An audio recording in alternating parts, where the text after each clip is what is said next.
Alfred Adler was also a member of Freud's inner circle of colleagues and friends until he broke off in his theory. Adler, being a psychoanalytic theorist, also focused on the unconscious, but he disagreed with Freud that the driving force of the unconscious was sexual wish fulfillment.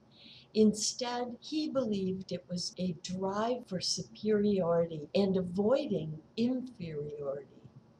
By superiority, Adler meant that people have a need to feel that they are better than average at something. He proposed that if you are average or less in the skills associated with your profession, you will suffer from an inferiority complex. Much research has supported the main tenets of its theory, emphasizing how important it is to base occupational decisions on what you have a knack for, something you do better than average, rather than on what will produce the most income.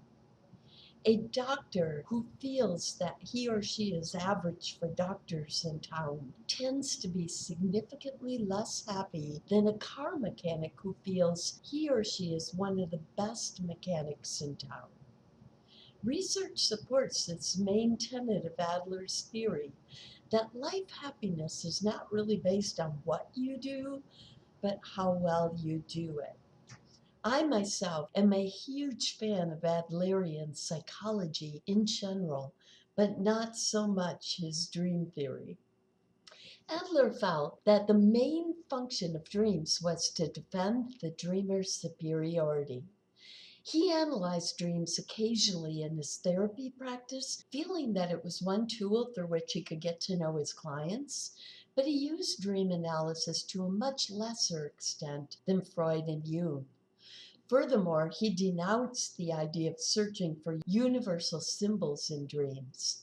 He strongly felt that therapists must focus on the dreamer's typical beliefs, behaviors, and attitudes, and largely unconscious feelings of superiority and/or inferiority. Thomas French and Erika Fromm were also prominent psychologists in their focus on the unconscious.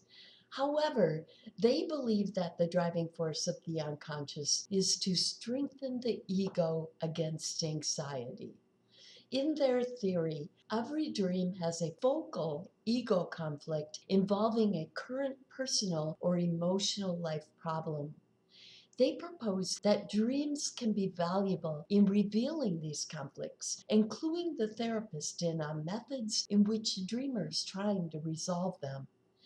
They called their main technique empathetic imagination, which entails the therapist suggesting interpretations and judging the dreamer's reactions to them. Perhaps the most unique of their proposals was how they defined successful dream interpretation. They felt that a therapist succeeds in accurately interpreting a dream when the client fully accepts the interpretation with enthusiasm. Can't you just hear Freud turning over in his grave? Thomas and Erica co-wrote and published this admittedly fuzzy imaged book titled Dream Interpretation: A New Approach. New copies are quite expensive, but the last time I looked, sellers on Amazon were offering some pretty reasonably priced used ones.